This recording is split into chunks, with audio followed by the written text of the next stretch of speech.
ఓట్లు మావి, ఓట్లు వేసేది వేయించేది మేము, పెత్తనం చేయాల్సింది మేము, కానీ మమ్మల్ని మాత్రం పల్లకి మోసే బోయిలాగే చూస్తారా?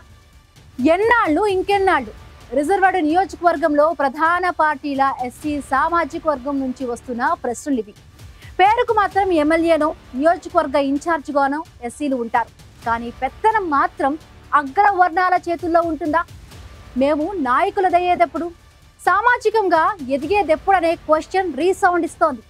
తాజాగా వైసీపీ ఆ నియోజకవర్గం విషయంలో తీసుకున్న నిర్ణయం కాకపుట్టిస్తోంది. అసలు ఎందుకు ఈ వివాదం మొదలైంది? ఏ నియోజకవర్గం దీనికి వేదిక అయింది?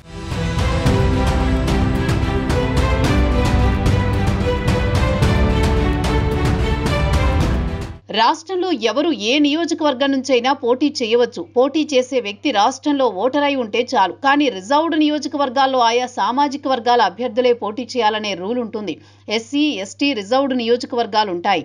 ఏపీలో ఇలాంటి నియోజకవర్గాలు 28 ఉంటే వీటిలో కొన్ని చోట్ల ప్రధాన పార్టీలు రాజ్యాంగ స్ఫూర్తికి విరుద్ధంగా వ్యవహరిస్తున్నాయనే ఆరోపణలు వినిపిస్తున్నాయి. ఇలాంటి వాటిలో అనంతపురం జిల్లా సింగనమల నియోజకవర్గం ఒకటి. ఇక్కడ టీడీపీ అయినా వైసీపీ అయినా నియోజకవర్గ సమన్వయకర్తలుగా ఎస్సీ సామాజిక వర్గ నేతలే ఉంటారు. కానీ పెత్తనం మాత్రం మరొకరి చేతిలో ఉంటుంది. ఇది దాదాపు దశాబ్ద కాలంగా జరుగుతోంది. తాజాగా వైసీపీ అధిష్టానం తీసుకున్న నిర్ణయం సింగనమలలో పరిస్థితిని కళ్లకు కడుతోంది. ఎస్సీ రిజర్వ్ సింగనమల నియోజకవర్గంలో 6 మండలాలున్నాయి. ఈ 6 మండలాలకు రెడ్డి సామాజిక వర్గ నేతలనే పరిశీలకులుగా నియమించారు. దీంతో కనీసం ఒక్కటంటే ఒక్క మండలంలో కూడా ఎస్సీ సామాజిక వర్గ నేత దొరకలేదా అన్న ప్రశ్న మొదలైంది.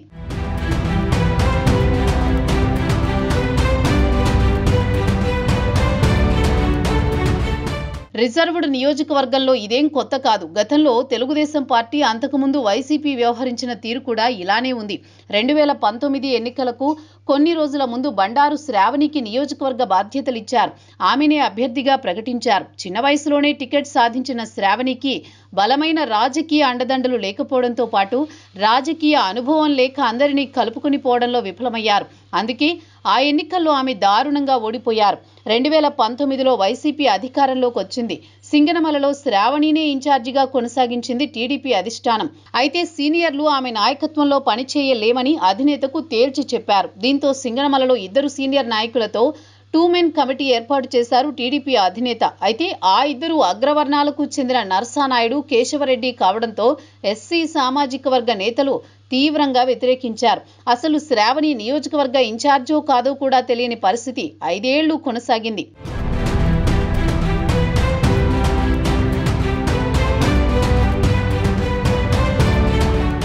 శ్రావణిని కొందరు నేతలు ఎంత వ్యతిరేకించినా మరో ప్రత్యామ్నాయం కనిపించకపోవడంతో 2024 ఎన్నికల్లో ఆమెకే మళ్లీ టికెట్ ఇచ్చింది టీడీపీ అధిష్టానం.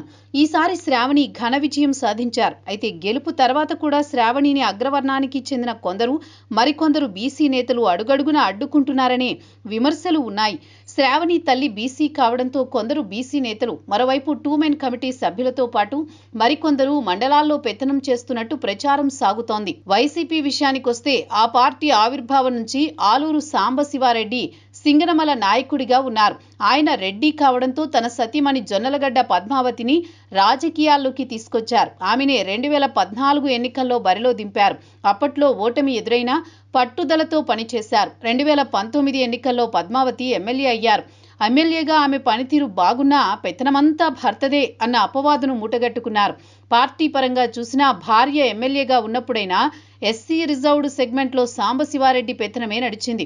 2019 ఎన్నికల్లో దాదాపు అన్ని మండలాల్లో రెడ్డి సామాజిక వర్గం, అందున సాంబ బంధువర్గానిదే పెత్తనమన్నట్టు ఉండేది. చాలా మంది ఎస్సీ సామాజిక వర్గ నేతలకు అది నచ్చలేదు. అందుకే ఎన్నికల్లో పద్మావతికి టికెట్ రాలేదు.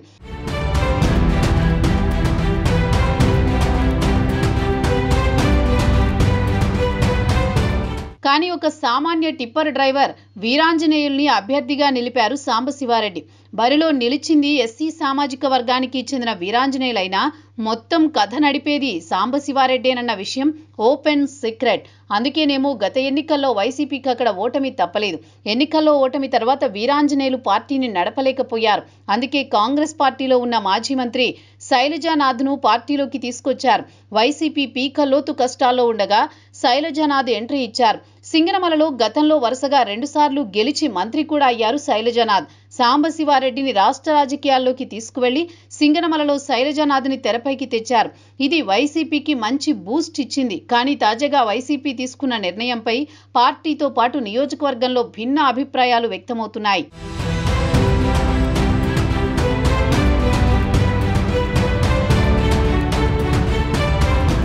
వైసీపీ అధిష్టానం తాజాగా సింగనమలలోని 6 మండలాలకు పరిశీలకుల్ని నియమించింది. పుట్లూరు మండలానికి సత్యనారాయణ రెడ్డి, నార్పలకు భోగాతి ప్రతాప్ రెడ్డి, ఎల్లనూరుకు భూమిరెడ్డి రాఘవరెడ్డి, గార్లదిన్నెకు తరిమెల వంశీ గోకుల్ రెడ్డి, బుక్కరాయ సముద్రానికి బొమ్మన శ్రీరామ్ రెడ్డి, సింగనమలకు బండ్లపల్లి ప్రతాప్ రెడ్డిని పరిశీలకులుగా నియమించింది. వాస్తవానికి వీరు మండలానికి పరిశీలకులు మాత్రమే, మండల ఇన్ఛార్జీలు కాదు.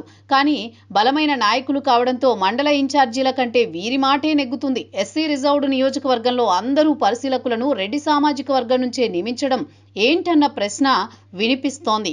నియోజకవర్గంలోని ఎస్సీ సామాజిక వర్గంలో ఇది అసంతృప్తిని రాజేస్తోంది. వంటి చేత్తో పార్టీని నడపగల శైలజానాథ్ సింగనమల వైసీపీ ఇన్ఛార్జిగా ఉన్నారు. కానీ గ్రౌండ్లో ఏం జరుగుతుందో తెలుసుకోవడానికి పార్టీ పరిశీలకుల్ని నియమించినట్లు తెలుస్తోంది. ప్రస్తుతం నియమించిన 6 శైలజానాథ్కు దగ్గరి వ్యక్తులు.